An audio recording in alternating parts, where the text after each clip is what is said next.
Então é isso, pessoal. Bom dia a todos, certo? Nós retomamos aqui para mais um encontro síncrono da nossa disciplina de Matemática 3, certo? E hoje a gente vai iniciar o estudo das probabilidades, certo? Nas aulas passadas a gente fez a revisão e abordou um pouco mais sobre análise combinatória, e a gente vai ver aqui no estudo das probabilidades que muitos dos exercícios que a gente vai resolver vai precisar recorrer aos conceitos, né, e aos cálculos que a gente fez lá na combinatória, tá bom? Antes de iniciar aqui propriamente o estudo das probabilidades, a gente vai fazer uma pequena revisão de alguns exercícios para fazer conversão, né, de números decimais em fração e passar frações para números decimais, né, e para porcentagens, né? Então, fazer essa transição de números decimais, porcentagens e frações, que vai usar muito no resultado aqui dos cálculos das probabilidades. Então, às vezes vai ser necessário passar um número decimal para porcentagem, passar uma fração para número decimal, ou uma fração para porcentagem, tá bom? Então, vamos lá. Então, rapidinho aqui. Então, vê só, aqui, ó. O que a gente tem aqui? Transforma os seguintes números decimais em porcentagem e transforma as seguintes frações em porcentagem, certo? Que a gente vai ver quando a gente calcular as probabilidades, a gente vai achar os valores, né, em números decimais ou em frações. E por muitas vezes a resposta vai pedir que a gente coloque esses valores na forma de porcentagem, tá bom? Então, como é que a gente faz essas conversões? Então, aqui, por exemplo, como eu converto o número decimal para porcentagem? Converter o número decimal para porcentagem é bem tranquilo, porque para passar um número decimal para porcentagem, basta que você multiplique o número decimal por 100, certo? Então, se eu tenho um número decimal aqui, como por exemplo 0,40, para eu passar qualquer número decimal para a forma de porcentagem, eu só preciso multiplicar esse número decimal por 100. Então, por exemplo, aqui 0,40 vezes 100. 0,40 vezes 100, quando eu fizer o cálculo, vai dar 40, certo? Observe o seguinte, e basta, né, quando eu multiplico um número por 100, né, basta deslocar a vírgula, certo, do número decimal duas vezes para a direita, já que eu estou multiplicando por 100, né? Então, você vai pegar a vírgula e deslocar duas vezes para a direita, e facilita bastante, né? Então, por exemplo, então 0,40 é equivalente a 40%, certo? 0,25, como é que eu passo para a porcentagem? Pego 0,25 e multiplico por 100. Ou deslocar a vírgula duas vezes para a direita, e vai acabar dando 25, né? A vírgula viria para cá, certo? Então, 0,25, 25%. 0,007, passando para a porcentagem, multiplico por 100. Então, ó, duas casas decimais, então essa vírgula vai parar onde? Essa vírgula vai parar aqui, ó. Então, vai dar 0,7%. Então, o número 0,007 é 0,7%. 0,05, multiplicando por 100, deslocando a vírgula duas vezes para a direita, a vírgula vem para cá, para depois do 5. Então, fica 5%, certo? Aqui na letra E, duas casas para a direita, 15,5%. Tranquilo? Bem fácil, né? 0,85, multiplicando por 100, deslocando a vírgula duas casas para a direita, dá 85%. 1,25, a vírgula vai bater aonde? Vai, ó, duas casas decimais, a vírgula vai para depois do 5, né? Então fica 125. 125%. 1,25 equivale a 125%, tá bom? Então, o que mais a gente vai ver agora? A gente vai fazer a conversão, né, de frações para porcentagem. Então, como é que a fração 4/5, ela equivale a que porcentagem? A fração 7/10, ela equivale a que porcentagem? Certo? Então, existem duas maneiras, né, de eu fazer essa conversão. Uma, ou eu divido, né, 4/5, 4 dividido por quinto, vou na calculadora ou na mão mesmo, divido 4 por quinto e eu vou obter um número decimal, certo? Eu vou obter um número decimal. Então, por exemplo, quando eu dividir 4/5 aqui, certo? Eu vou obter 0,8, certo? Pode ser na calculadora mesmo, né? Então, você vem aqui na calculadora e faz 4 dividido por 5, 0,8, certo? 0,8. Aí 0,8, como é que eu passo no decimal para a porcentagem? Multiplicando por 100. Então, 80.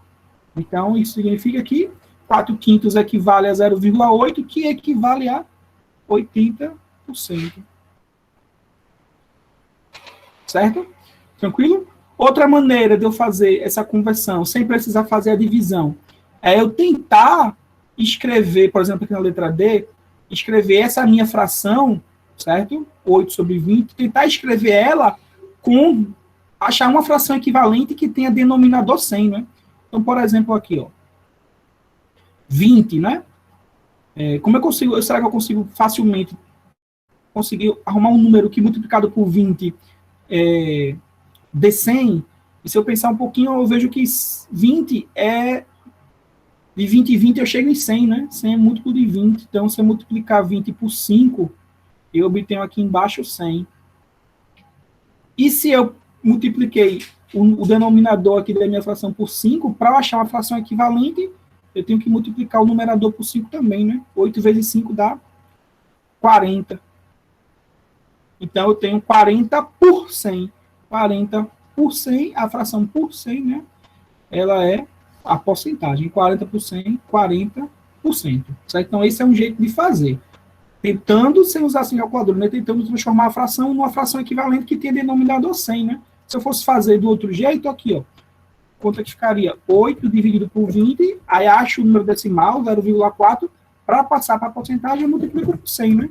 Que dá 40%, tá bom? Faz um exemplo aqui, ó. Essa letra E, 18 sobre 25. Vamos lá. Percebe que é fácil fazer essa transformação em porcentagem quando o denominador é um divisor de 100, né? Porque aí eu consigo multiplicar, por exemplo, aqui, ó, 25 por 4, e esse 25 ele se transforma em 100. Só que se eu multipliquei 25 por 4, para achar a fração equivalente, eu tenho que multiplicar em cima por 4 também, né? 18 vezes 4 dá 72. E 72 por 100 é 72%. Certo? Vou fazer mais um aqui, ó. Essa aqui, por exemplo, 30 sobre 50, bem fácil, né? 30 sobre 50, 50 também é divisor de 100, né? Basta pegar 50 e multiplicar por 2. Vira 100. Se ó, aqui multipliquei por 2 embaixo, 2 em cima. 30 vezes 2, 60. Então, a fração 30 sobre 50 é equivalente à fração 60 sobre 100, que equivale a 60%. Tá bom? Aqui no 7 décimos, bastava multiplicar por 10, certo? Às vezes aqui eu tenho uma fração que 60 não é divisor de 100, então eu não consigo transformá-la diretamente, mas eu poderia fazer o que aqui, ó? Por exemplo, eu não consigo multiplicar 60 por um número natural e dar 100, né? Já que 60 não é divisor de 100. Mas eu poderia, né, se eu não quisesse fazer a divisão e transformar em decimal primeiro, poderia pegar aqui, ó, e dividir, por exemplo, tudo por 6. Então, eu pego 60 e divido por 6, pego 24 e divido por 6. Quando eu pego 24 e divido por 6, eu obtenho 4. Quando eu pego 60 e divido por 6, eu obtenho 10. Então, 24 sobre 60 é equivalente a 4 décimos, certo? Só que 4 décimos, multiplicando tudo por 10, 4 décimos é equivalente a 40 sobre 100. E 40 sobre 100 é 40%. Certo? Então, é isso aí. Ó. 24 sobre 60, ele equivale a 40%. Tranquilo? Pronto, vamos voltar lá para a probabilidade mesmo, né? Para o nosso estudo lá, porque a gente vai, no decorrer dos exercícios, retomando essa revisão aqui, tá bom? Então, vamos lá. Então, aqui, né? Introdução ao estudo das probabilidades, como a gente já tinha iniciado, vai ser nosso terceiro encontro, né? Na nossa disciplina de Matemática 3. Então, vamos lá, né? Vamos iniciar o estudo da probabilidade, e antes disso, né? Antes de conceituar a probabilidade, a gente tem que verificar, né? A gente tem que entender do que se trata o estudo da probabilidade, que a gente precisa, não posso falar, diferenciar, né? A gente precisa diferenciar experimentos aleatórios e determinísticos, certo? Experimentos determinísticos, eles são os experimentos, né? Que eles são totalmente caracterizados a priori. E o que isso significa, né? Significa que são fenômenos, né? Em que o resultado ele é conhecido antes mesmo que ele ocorra, certo? Então, o experimento determinístico é aquele experimento que você faz, certo? E você já conhece o resultado. Então, antes mesmo de você fazer a experiência, você sabe o que vai acontecer. Então, como ele diz aqui, né? são totalmente caracterizados a priori, né? Então, ou seja, são fenômenos que são conhecidos, o resultado é conhecido antes mesmo que ele ocorra, tá bom? Então, exemplo de experimentos determinísticos. Quando você atira uma pedra para cima, né, e verifica o que acontece. Então, é bem óbvio, né? Atira uma pedra para cima, você observa e sabe que ela vai cair. Então, se você repetir esse processo inúmeras vezes, né, ela sempre vai cair. Atirou para cima, ela cai. Atirou para cima, ela cai. Atirou para cima, ela cai. Repetido sempre nas mesmas circunstâncias, né? A não ser que alguém pegue ela quando ela estiver caindo, né? Mas, enfim, o procedimento é esse, né? Outro exemplo, né? Quando você ferve água a 100 graus, né? Aí fala o nível do mar por conta da pressão, que é de um ATM, mas, enfim. Resumindo, né? Quando você ferve água a 100 graus, né? No nível do mar, em temperatura normal, né? Em ambiente normal, o que é que acontece quando você ferve água a 100 graus? Né? Quando você ferve água a 100 graus, a gente sabe que a água ela vai evaporar, né? Certo? A partir de 100 graus, quando a água começa a ferver, começa a evaporar. Então, sempre que você ferver água a 100 graus, ela começa a evaporar. Então, é um fenômeno também conhecido, certo? Então, é um experimento determinístico. Outro exemplo, quando a gente observa, né? Em quanto tempo um carro com velocidade constante de 80 km percorre 40 km. Então, vê, se ele está com uma velocidade de 80 km por hora, né, velocidade constante, ou seja, essa velocidade de 80 km por hora é mantida durante todo o trajeto, né, lá da física. Então, em quanto tempo ele percorre 40 km? Então, sempre que um carro tiver a 80 km por hora, então 80 km por hora, significa que em uma hora ele faz 80 km. Se em uma hora ele faz 80 km, ele vai fazer 40 km, que é a metade de 80, na metade do tempo. Então, se ele faz 80 km em uma hora, ele faz 40 km em 30 minutos. Então, toda vez que um carro estiver a uma velocidade constante de 80 km por hora, ele vai fazer 40 minutos em 30 minutos. Então, sempre o resultado, nesse caso, vai ser conhecido. É um experimento determinístico, tá bom?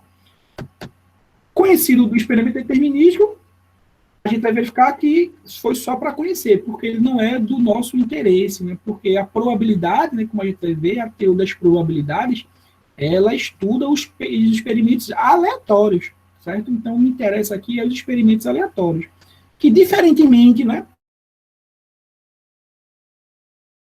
aleatórios são aqueles que, repetido inúmeras vezes, certo? Sob as mesmas condições, apresentam resultados imprevisíveis. Ou seja, não é possível cravar o resultado do experimento. Então, a gente faz um experimento e a gente não pode afirmar com certeza o que é que vai acontecer de fato, certo? O resultado ele é imprevisível. Mesmo você repetindo ele inúmeras vezes, não é possível cravar o resultado desse experimento, né? Então, são os exemplos clássicos, né? Quando eu lanço uma moeda, né? Uma moeda no viciado, e verifico a face que cai para cima, né? O famoso cara ou coroa. Não é um resultado imprevisível. Eu posso levantar, né, moeda inúmeras vezes e toda vez eu não posso afirmar, cravar o resultado que vai acontecer. Isso é um experimento aleatório, né? Outro experimento aleatório clássico, né, que a gente trabalha aqui para entender, né, o conceito de probabilidade, é o lançamento de um dado, né, um dado não viciado, e verificar o número que sai, certo? Então, a gente lança um dado, né, entenda como esse dado um dado padrão, né, o dado em formato cúbico, né, tem 6 faces, que já tem os dados mais diferentes, né, dados em formato de tetraedro, de octaedro, mas quando eu falo aqui do dado, eu falo do dado padrão, né, não viciado, ou seja, porque ele não tem, o centro de massa dele é normal, né, porque às vezes tem os dados viciados que ele tende para um lado, né, que é mais pesado, mas não é o caso, né. Então, um dado não viciado e verificar o número que sai, também é um lançamento, é um experimento aleatório, né, porque o resultado é imprevisível. Eu não posso afirmar qual é o número que vai sair quando eu lançar o dado, né. Eu sei até o que pode acontecer, mas não posso cravar o que vai acontecer de fato, né.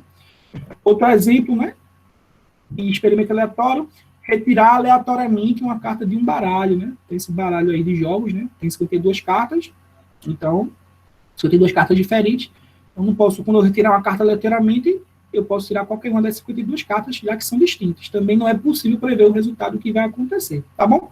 Então, são exemplos de experimentos aleatórios. Outro exemplo de experimento aleatório é o resultado de uma partida de futebol, certo? O resultado de uma partida de futebol, ele é um experimento aleatório. Embora, nesse caso aqui, diferentemente dos outros, como a gente vai ver, esse resultado de uma partida de futebol, o resultado é imprevisível, né? Embora dependendo da partida, né, tem algum favorito, ou seja, tem aquele que tenha mais chances de ganhar do que o outro, certo?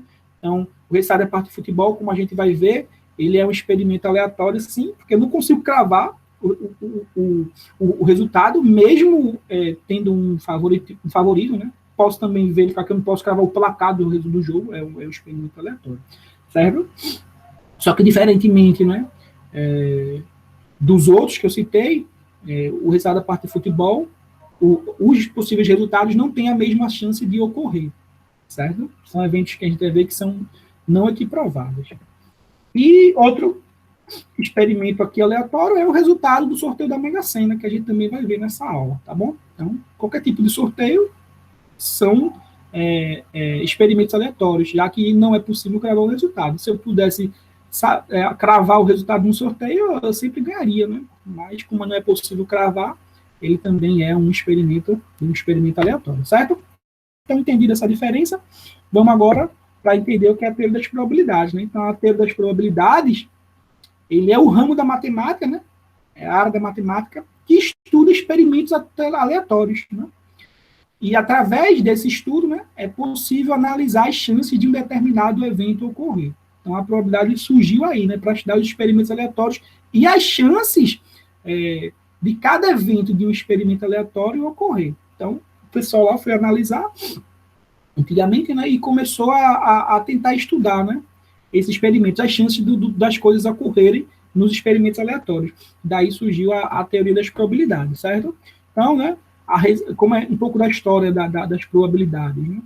A resolução de problemas vinculados a jogos de azar, percebe que os exemplos que eu dei, né, baralho, dado, moeda, são vinculados a jogos de azar, né? Então, a história das probabilidades, da origem, ela está muito ligada a esses jogos de azar. Ele, como diz aqui no texto, né, esteve na origem da teoria das probabilidades, dos jogos de azar, que deu seus primeiros passos por volta do século XVI, né? Jogadores da época recorriam a matemáticos, ele deu exemplo aqui de matemáticos como Tartaglia e Cardano, solicitando-lhe informações que os favorecessem nos jogos de baralho e de dados, certo? Então, esses matemáticos, né, eles tinham uma certa noção de como ganhar mais, né? Então, o pessoal que jogava recorriam a eles, né? Inicialmente apareceu mais, né, como nesse intuito, né? Mas depois a matemática ficou mais avançada e o estudo das probabilidades por si só também avançou, certo? Então, no século XVII, né, a teoria das probabilidades veio adquirir sua forma atual, né, uma forma mais moderna, né? Os conceitos mais formais. Então, os responsáveis por isso, né, foram 3 franceses, né? Cavaleiro de Marais, nobre jogador e veterano, né? Blaise Pascal e Pierre de Fermat. Pascal e Fermat são mais conhecidos, né? São matemáticos que, embora eles tenham sido amadores, né? Amadores porque o matemático não era a principal função deles, né? Eles também exerciam outras funções na sociedade, né? Pierre de Fermat, por exemplo, ele trabalhava na área jurídica, né? Foi advogado, trabalhou nessa área em alguma cidade da França. E mesmo assim eles tinham essas habilidades de matemática e tratavam elas às vezes como hobby, né? Mas mesmo assim considero muitas contribuições para a matemática, certo? Então é isso. Então as probabilidades não, em si, né, elas estão muito vinculadas, né, à origem dela aos jogos de azar. Mas, com o passar do tempo, viu que ela podia ter muito mais a aplicabilidade, certo? Nas eleições, por exemplo, né, o estudo das probabilidades é muito importante. Então vamos lá. O que seria espaço amostral, certo? O que seria espaço amostral? Então, pessoal, quando eu faço um experimento aleatório, certo? Como, por exemplo, lançar uma moeda ou lançar um dado, quando eu lanço uma moeda, por exemplo, eu tenho os resultados possíveis, né? No lançamento de um dado. Quando eu lanço um dado, quais são os resultados possíveis, né? Sair número 1, 2, 3, 4, 5, 6, né? Então, ao conjunto, né, de todos os possíveis resultados de um experimento aleatório, eu chamo de espaço amostral, certo? Então, eu considero um experimento aleatório. O conjunto de todos os resultados possíveis desse experimento aleatório é chamado de espaço amostral, certo? Então, a gente vai indicar o espaço amostral pela letra grega, essa aqui, ó, ômega, como se fosse uma ferradurazinha, certo? Um negócio de botar chave, uma ferradurazinha. Ômega, certo? Ele é o símbolo que a gente vai usar para denominar o espaço amostral, tá bom? Então, exemplos de espaço amostral, né? Então, O experimento aleatório, lançar uma moeda, é o experimento aleatório, como a gente viu, né? Então, qual é o espaço amostral? Quais são os resultados possíveis do experimento de lançar uma moeda? Quando lança a moeda, os possíveis resultados é sair a face cara ou sair a face coroa. Então, esse aqui é o espaço amostral do experimento lançar uma moeda. Quando eu lanço um dado padrão, né? Esse dado em formato cúbico, né? 6 faces. Quais são os resultados possíveis desse meu experimento lançar um dado? Então, pode sair a face 1, pode sair a face 2, pode sair a face com o número 3, com o número 4, com o número 5, com o número 6. Então, isso aqui são todos os resultados possíveis do experimento aleatório lançamento de um dado. Então, esse aqui é o meu espaço amostral, tá bom? Outro exemplo, né? Um casal que planeja ter 2 filhos, né? Então, ele casou, tá, vamos ter 2 filhos. Então, quais são os possíveis resultados, né? Para definir o sexo desses 2 filhos da criança, né? Então, é um experimento aleatório, porque eles não podem, em uma gravidez, né, normal, né? Eles não podem determinar qual vai ser o sexo da criança, né? Isso aí depende da genética. Muito embora, hoje em dia, né, nesse processo de inseminação artificial, né? Que, às vezes, quando o casal tem dificuldade de gerar um filho, né? Aí o processo de inseminação artificial é mais fácil, né? Você determinar o sexo da criança. Tem uns procedimentos aí que o pessoal faz, certo? Eu não sei se é 100% garantido o sexo, né? Que escolhe, mas eu sei que aumenta muito a chance quando você quer determinar um determinado sexo, nesse tipo de gravidez, certo? Então, quando o casal planeja ter 2 filhos, né? Qual é o espaço amostral? Pode sair menino e menino, né? 2 meninos. Pode sair primeiro um menino, depois uma menina. Pode sair primeiro a menina, depois o menino. Ou podem sair 2 meninas, né? Então, são todas as combinações para 2 filhos, certo? Se o casal planeja ter. Então, esse aqui é o espaço amostral. São todos os possíveis resultados para um casal ter 2 filhos. O experimento ter 2 filhos, aqui está todos os resultados possíveis. Então, esses resultados possíveis, o conjunto deles forma o nosso espaço amostral do nosso experimento aleatório. Tá bom? Cada possível resultado do experimento aleatório é chamado de ponto amostral. Então, o conjunto de todos os resultados é o espaço amostral. Cada resultado individualmente é o que a gente chama de ponto amostral. Tá bom? Então, vamos lá. A gente definiu o espaço amostral, agora a gente vai definir eventos ou acontecimentos. Né? Eventos ou acontecimentos. Alguns autores, né, algumas pessoas chamam de eventos, outros chamam de acontecimentos. Eu, quando estudo assim, normalmente eu encontro pessoas chamando de evento, né? Mas também já vi definir como acontecimento. Mas o que seria, né, um evento? Um evento, né, ou acontecimento é todo subconjunto, né, de um espaço amostral. Certo? Todo conjunto, subconjunto do espaço amostral. A gente viu que o espaço amostral é um conjunto de elementos, né? Que no caso é o conjunto das possibilidades de um experimento aleatório. Todo subconjunto desse espaço amostral, a gente vai chamar de evento, né? E normalmente a gente indica evento por uma letra maiúscula. Vamos exemplificar para ficar mais fácil. Então, por exemplo, novamente, considere o experimento lançamento de um dado, certo? Lançamento de um dado. Então, quando eu faço o experimento de lançamento de um dado, a gente já verificou que o espaço amostral, né? Normalmente o espaço amostral, ômega aqui, né? A letra grega ômega, essa ferradura, o espaço amostral é esse conjunto aqui com esses 6 elementos, né? Os resultados possíveis, certo? Então, vê. Agora eu vou definir o seguinte, ó. Eu vou chamar de A o evento, né? A é evento. Ocorrência do número 4, né? A ocorrência do número 4. Eu quero que quando eu lançar o dado, saia o número 4.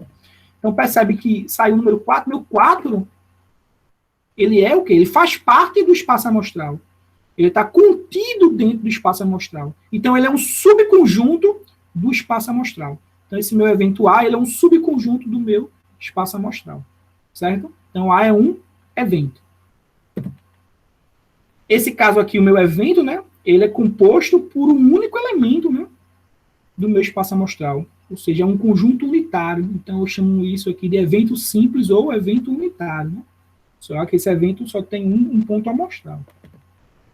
Já no evento ocorrência de um número par, então, quando eu quero lançar um dado, ó, eu quero que saia um número par. Então, quais são as minhas possibilidades?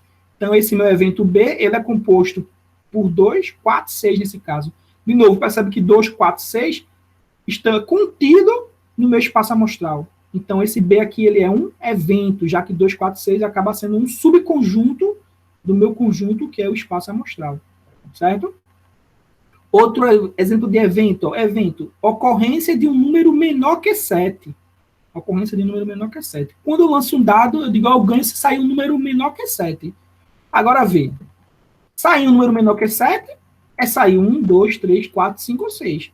Ou seja, é sair o próprio espaço amostral. Então, esse evento aqui, ocorrência de um número menor que 7, ele acaba sendo, né, o próprio espaço amostral. Ou seja, esse meu subconjunto é o próprio conjunto, né? E a gente sabe também, tem que lembrar que se chama subconjunto próprio, né? O conjunto, né, o subconjunto composto por todos os elementos do conjunto é o que chama de subconjunto próprio. Mas o que interessa aqui, né, é que esse tipo de evento, ele é chamado de evento certo. Quando o evento, né, que eu defini, ele coincide com o espaço amostral, esse evento ele é chamado de evento certo. Diferentemente aqui, nesse meu evento D, ocorrência de um número maior que 6. Quando eu lanço um dado e quero que saia mais que 6. Ó, a gente tem que ficar que esse evento aqui dele, ele é vazio. E o vazio também é um subconjunto, certo? Do espaço amostral aqui. O vazio é subconjunto de qualquer conjunto. Tem que lembrar também. Então, D é vazio, porque quando eu lançar um dado, nunca vai sair um número maior que 6. Certo? Então, D é vazio. Então, quando D é vazio, né? Ou seja, o evento que eu escolhi, ele não vai acontecer, porque ele não faz parte do espaço amostral. Então, esse evento, ele é um evento chamado de impossível. Certo? Então, quando o evento ele coincide com o espaço amostral, o evento certo. Quando o evento não vai ocorrer, o evento que você definiu não vai ocorrer, pois ele não faz parte do espaço amostral, esse evento ele é chamado de evento impossível. Certo? Como a gente vai ver mais na frente, o evento certo é aquele que vai ter 100% de chance de ocorrer, e o evento impossível é aquele que vai ter 0% de chance de ocorrer. Certo? Ele não vai ocorrer. Já o evento certo, ele vai ocorrer de certeza, então é 100% de chance. Tá bom? Então vamos lá aqui. Há eventos equiprováveis, né? A gente definiu o espaço amostral, o evento, e agora o que seria eventos equiprováveis? Equiprováveis. Equi vem do grego, né, igual, ou é do latim, não lembro, mas que significa igual, certo? Eu não sei se é do grego ou do latim, acho que é do grego. Igual, igualdade.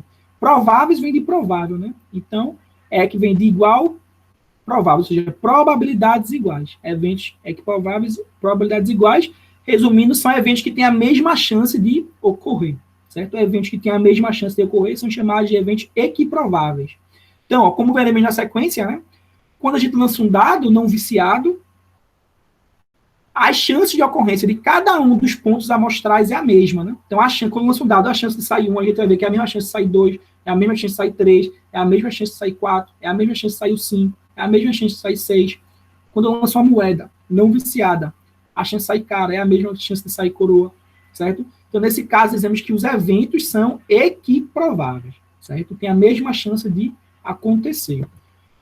Mas vamos considerar, por exemplo, o experimento aleatório, como a gente viu, né? O resultado da partida de futebol do time A contra o time B. Então, qual é o espaço amostral? Vai jogar o time A contra o time B. Qual é o espaço amostral? Ou seja, quais são os resultados possíveis? Não o placar, né? Mas sim o resultado. Ganhar, empatar ou perder, né? Então, se A vai jogar contra B, A pode ganhar, A pode empatar, A pode perder.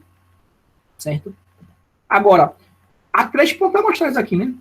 Em relação a ou A ganha, ou A empata, ou A perde, né? Então, há 3 pontos amostrais. Os 3 resultados, ou os 3 resultados possíveis, né? Cada um desses resultados, ele tem a mesma chance de ocorrer. A chance de A ganhar é a mesma chance de A empatar, é a mesma chance de A perder. Isso aí depende, né? Em uma situação normal, não, né? Sempre tem a parte de futebol, a parte de vôlei, ou qualquer partida esportiva, né? Sempre tem algum favorito, né? Sempre tem algum favorito. Por diversos fatores ele pode ser favorito, né? Porque tá jogando em casa, porque tem jogadores melhores, porque o outro time está desfalcado, enfim. Vários fatores podem fazer com que o time tenha favoritismo em relação a outro. Então, os eventos aqui eles não têm a mesma chance de ocorrer, normalmente, né?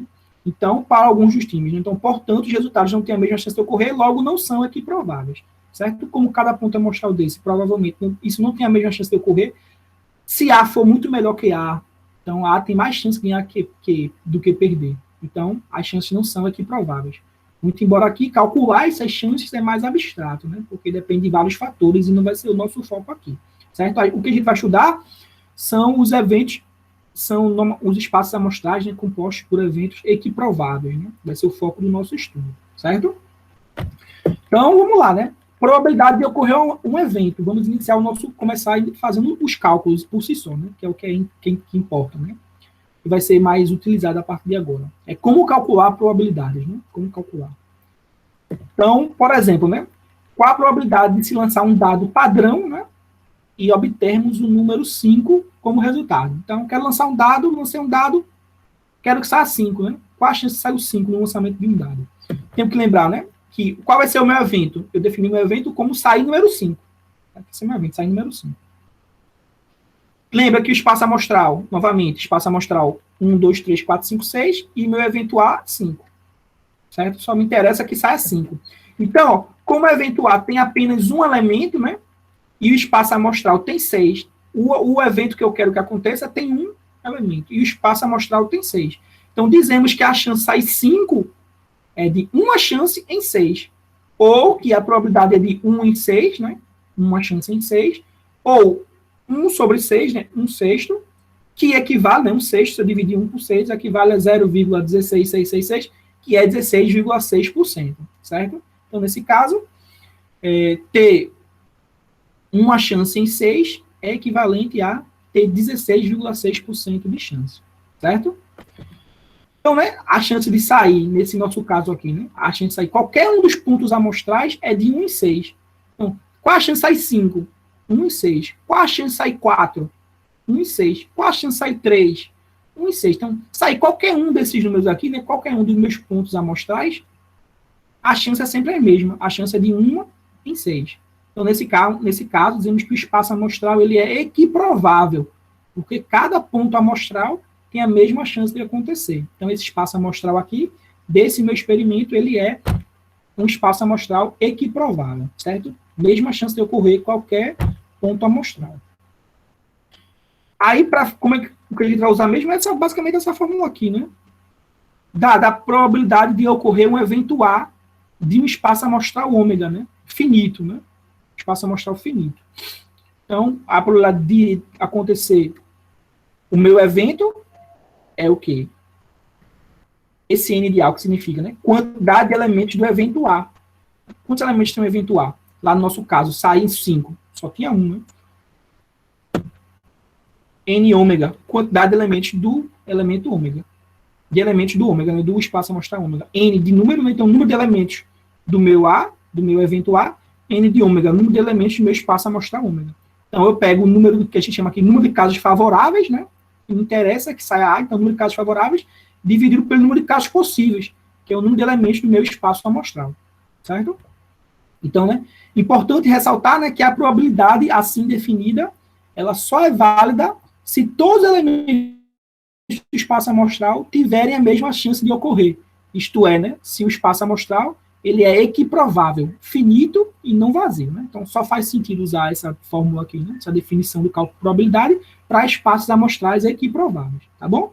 Que tem a mesma chance de ocorrer, todos os pontos amostrais. Então,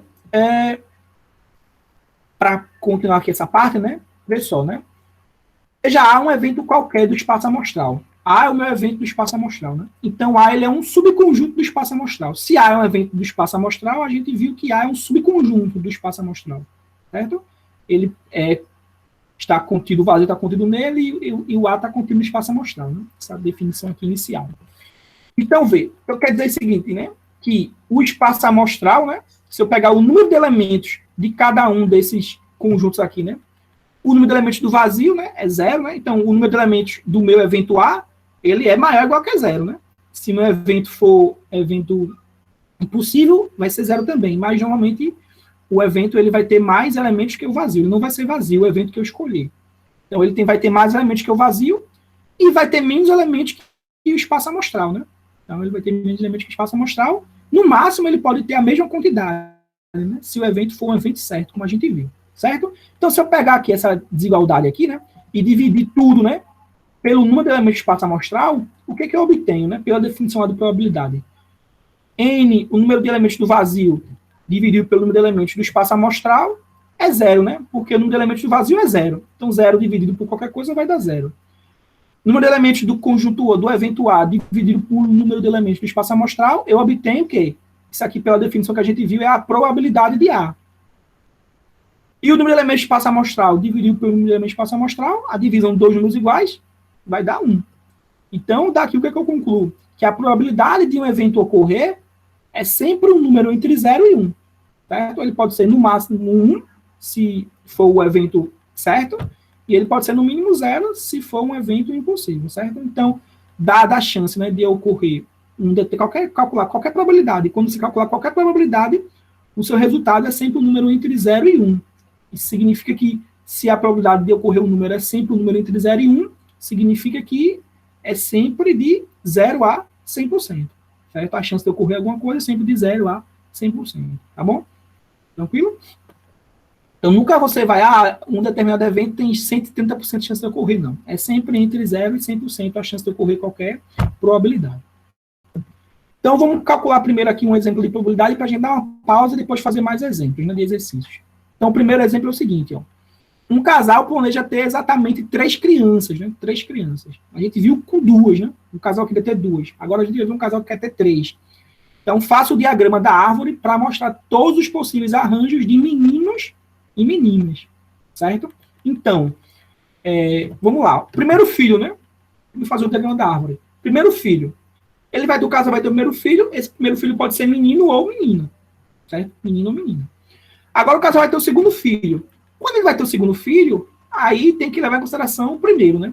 Se o primeiro foi menino, o segundo pode ser o quê? Não faz diferença se o primeiro foi menino. O segundo pode ser menino ou menina. Se o primeiro foi menina, o segundo filho também não tem diferença. O segundo filho pode ser menino ou menina. No terceiro filho é a mesma coisa, né? Aí eu tenho que analisar. Ó. Se foi menino e menino, depois pode ser menino ou menina. Se foi menino e menina, depois pode ser menino ou menina. Se foi menina e menino, depois pode ser menino ou menina. Se foi menina e menina, depois pode ser menino ou menina. Certo? Então, aqui eu consigo montar, né, todos os casos possíveis. Ó. Primeiro caso, né? Esse daqui, ó. Tudo menino. Menino, depois menino, depois menina. Se foi menino e menino, depois pode ter sido menina. Chamando menina de F, né? E menino de M. Se foi menino e menina, depois o terceiro podia ter sido menino, ou o terceiro podia ter sido menina. E assim, eu analiso todos os casos, certo? Para ele ter esses 3 filhos, o número de casos distintos é 8, né? 8 filhos eles podem ter. Pode nascer menino, menino, menino. Pode nascer 2 meninos, no final uma menina. Pode nascer 2 meninos, sendo a menina a do meio. Pode nascer 2 meninos, sendo a menina a caçula. E assim eu posso analisar e encontro 8. 8 possibilidades, certo? Então, o meu experimento aleatório, ter 3 filhos, o meu espaço amostral está aqui.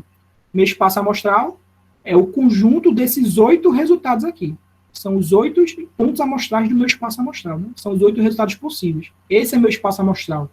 Certo? Esse é meu espaço amostral. Agora, continuando o mesmo problema, né? Um casal pode ter exatamente 3 crianças. Qual a probabilidade dele ter 2 meninos e uma menina? Então, a gente fez lá o diagrama da árvore para achar o espaço amostral, né? Podia achar o espaço amostral sem o diagrama da árvore, né? Fazendo caso a caso, dava no mesmo. Fiz lá só para a gente lembrar como é que faz um diagrama de árvore. Então, qual é a probabilidade de se ter, né? Então, aqui eu analiso, aqui está meu espaço amostral, meus 8 resultados possíveis. Qual a probabilidade de se ter 2 meninos e uma menina? Então, 2 meninos e uma menina. Então, eu analiso aqui quais são desses 8 resultados aqueles que têm 2 meninos e uma menina. Se eu analisar 2 meninos e uma menina, é porque a menina pode ter sido a caçula, ou seja, a terceira a nascer, a menina pode ter sido a do meio, ou seja, a segunda a nascer, ou a menina pode ter sido a primeira, ou seja, a mais velha, né, primogênita. Então, 2 meninos e uma menina, existem 3 possibilidades, né? Essa aqui, MMF, essa aqui, MFM, e essa aqui, FMM. Então, para o casal ter 2 meninos e uma menina, existem quantas chances? Existem 3 chances. 3 chances, tá vendo? 3 chances, num total de 8. Então, eles têm 3 chances em 8. Ou, 3 chances em 8 é 3 oitavos. Certo? 3 oitavos. 3 chances em 8, 3 oitavos. Quando eu dividir 3 por 8, eu vou obter 0,375. E como é que eu passo o número decimal para a porcentagem? A gente viu que para passar um número decimal para a porcentagem, basta multiplicar o número decimal por 100. Então, multiplicando aqui por 100, eu ando 2 casas para a direita, então 0,37,5 vira 37,5. Então, 37,5%. Então, se um casal aí, quem quiser ter 3 filhos, a chance de ter 2 meninos e uma menina é de 37,5%. Certo? Se o casal quiser ter 3 meninas, qual a chance do casal ter 3 meninas? Percebe que para ter 3 meninas só existe uma possibilidade, né? Que são, no caso, ter 3 meninas. A primeira menina, o segundo filho menina, o terceiro filho menina. Então, só existe uma possibilidade. Uma possibilidade no total de 8. Então, eles têm uma chance em 8. Uma chance em 8 é 1/8, né? 1 dividido por 8. Quando eu dividir 1 por 8, eu vou obter 0,125. Passando para a porcentagem, multiplica por 100, 2 casas para a direita, 12,5%. Certo? Tranquilo? E por último, né? Pelo menos uma criança seja menino. Pelo menos uma criança seja menino. Percebe que pelo menos uma criança seja menino é só tirar esse último caso aqui, né? Que são 3 meninas. Se eu tirar esse último caso, que são 3 meninas, em todos os outros casos, tem pelo menos um menino. Tem pelo menos um menino, tem pelo menos um menino, tem logo 2, tem pelo menos 1, tem 2, tem 2, tem 3. Então, pelo menos uma criança pode ter pelo menos um menino, pode ter um menino, pode ter 2, pode ter 3. Só não me interessa ter nenhum menino, né? Que se eu não quer o caso que tem 3 meninas. Então, pelo menos uma criança seja menino, eu tenho 7 resultados possíveis. Os 7 primeiros aqui, né? 7 em 8, né? Tenho 7 resultados em 8, então eu tenho 7 chances em 8. Um casal tem 7 chances em 8 de ter pelo menos um menino. Certo? 7 chances em 8 é equivalente a 7/8. 7/8 é, dividindo 7/8, 0,875, novamente multiplicando por 100 para transformar em porcentagem, vira 87,5%. Certo? Então, 7 chances em 8 é equivalente a 87,5% de chance de ter pelo menos uma criança, no caso de ter exatamente 3, né? De 3 crianças, de pelo menos um ser menino, a chance é de 87,5%, certo? Então, ó, vamos dar uma pausa agora, tá bom? E daqui a 15 minutos a gente retoma, certo? Para fazer a continuidade da aula.